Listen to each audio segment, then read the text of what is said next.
ജ്ഞാനത്തിൻ്റെ പുസ്തകത്തിൽ നിന്നുള്ള വായന. അധ്യായം 14. കോളുകൊണ്ട സമുദ്രത്തിൽ യാത്രയ്ക്കൊരുങ്ങുന്നവൻ താനിരിക്കുന്ന കപ്പലിനേക്കാൾ അതിദുർബലമായ തടിക്കഷ്ണത്തോട് പ്രാർത്ഥിക്കുന്നു. ആ യാനപാത്രത്തിന് രൂപം നൽകിയത് ലാഭേച്ഛയാണ്. ജ്ഞാനമാണ് അതിൻ്റെ ശില്പി. പിതാവേ, അങ്ങയുടെ പരിപാലനയാണ് അതിനെ നയിക്കുന്നത്. അവിടുന്ന് കടലിൽ അതിനൊരു പാത നൽകി, തിരകൾക്കിടയിലൂടെ ഒരു സുരക്ഷിത മാർഗം.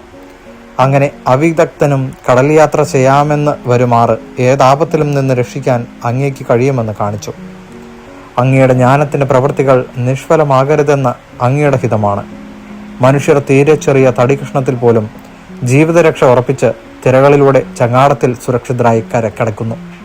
പണ്ട് ഗർഭിഷ്ഠരായ മല്ലന്മാർ നശിക്കുമ്പോൾ ലോകത്തിൻ്റെ പ്രത്യാശാപാത്രങ്ങൾ ഒരു പേടകത്തിൽ അഭയം തേടി. അങ്ങയുടെ കരങ്ങളാൽ നയിക്കപ്പെട്ട അവർ ലോകത്തിൽ പുതിയ തലമുറയുടെ വിത്ത് അവശേഷിപ്പിച്ചു. നീതി നിർവഹണത്തിന് ഉതകിയ പേടകം അനുഗ്രഹീതമാണ്. കരനിർമ്മിത വിഗ്രഹം ശപിക്കപ്പെട്ടതാണ്. അത് നിർമ്മിച്ചവനും ശപിക്കപ്പെട്ടവൻ. കാരണം അവൻ ആ നശ്വര വസ്തു നിർമ്മിച്ച് അതിനെ ദേവൻ എന്ന് വിളിച്ചു. അധർമ്മിയെയും അവൻ്റെ അധർമ്മത്തെയും ദൈവം ഒന്നുപോലെ വെറുക്കുന്നു. ശില്പത്തോടൊപ്പം ശില്പിയെയും അവിടുന്ന് ശിക്ഷിക്കും. ജനതകളുടെ വിഗ്രഹങ്ങൾക്കും ശിക്ഷയുണ്ടാകും. ദൈവസൃഷ്ടിയുടെ ഭാഗമെങ്കിലും അവ മ്ലേച്ഛതയും മനസ്സിന് പ്രലോഭനവും മൂഢന്മാരുടെ പാദങ്ങൾക്ക് കെണിയുമായി തീർന്നിരിക്കുന്നു. വിഗ്രഹ നിർമ്മാണ ചിന്തയാണ് അവിശ്വസ്തതയുടെ ആരംഭം. അവയുടെ കണ്ടുപിടുത്തമാണ് ജീവിതത്തെ ദുഷിപ്പിച്ചത്. അവ ആദ്യം മുതലുള്ളതോ അവസാനം വരെ നിലനിൽക്കുന്നതോ അല്ല. മനുഷ്യന്റെ മിഥ്യാഭിമാനത്തിന്റെ ഫലമായി അവ ലോകത്തിൽ പ്രവേശിച്ചു. അവയുടെ പെട്ടെന്നുള്ള തിരോധാനം നിശ്ചയിക്കപ്പെട്ടിരിക്കുന്നു. അകാലത്തിൽ പുത്രൻ മരിച്ച ദുഃഖം ഗ്രസിച്ച പിതാവ് തന്നിൽ നിന്ന് അപഹരിക്കപ്പെട്ട മകന്റെ പ്രതിമയുണ്ടാക്കി. വ്രതശരീരം മാത്രമായിരുന്നവന് ഇതാ ദേവനായി വണങ്ങുകയും തൻ്റെ പിൻഗാമികൾക്ക് വ്രതാനുഷ്ഠാനങ്ങൾ രഹസ്യമായി നിശ്ചയിച്ചു കൊടുക്കുകയും ചെയ്യുന്നു.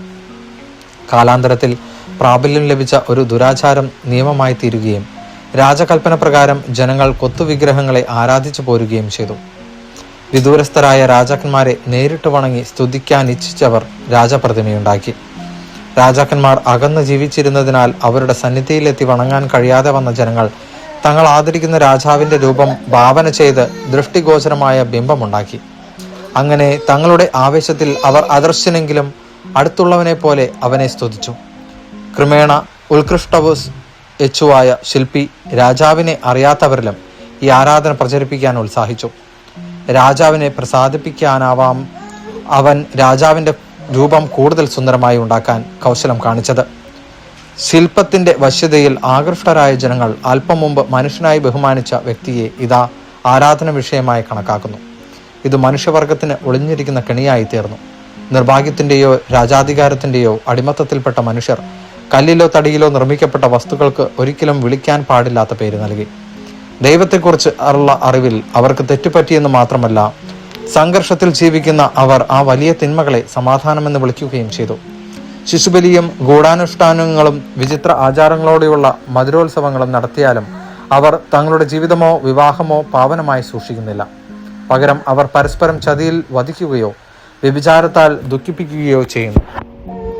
രക്തച്ചൊരിച്ചൽ, കൊല, മോഷണം, ചതി, അഴിമതി, അവിശ്വസ്തത, കലാപം, സത്യലംഘനം, ശരിയേതെന്നുള്ള ആശയക്കുഴപ്പം, കൃത്യജ്ഞത, ദൂഷണം, ലൈംഗിക വൈകൃതം, വിവാഹ തകർച്ച, വ്യഭിചാരം, വിഷയാസക്തി ഇവ നടമാടുന്നു.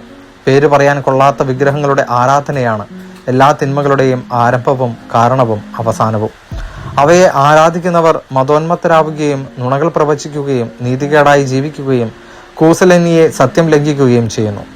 നിർജീവ വിഗ്രഹങ്ങളിൽ പ്രത്യാശയർപ്പിച്ച് അവർ ഉപദ്രവമുണ്ടാക്കുകയില്ലെന്ന പ്രതീക്ഷയോടെ നീചപ്രതിജ്ഞകൾ ചെയ്യുന്നു.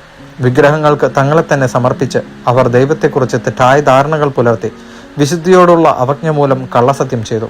ഈ രണ്ട് കാര്യങ്ങൾക്കും അവർ ഉചിതമായ ശിക്ഷ അനുഭവിക്കും. മനുഷ്യർ എന്തിൻ്റെ പേരിൽ സത്യം ചെയ്യുന്നുവോ അതിൻ്റെ ശക്തിയല്ല, പ്രത്യുത പാപത്തിൻ്റെ ന്യായമായ ശിക്ഷയാണ് അധാർമികരുടെ അതിക്രമങ്ങളെ നിരന്തരം പിന്തുടരുന്നത്. ദൈവവചനമാണ് നാം കേട്ടത്.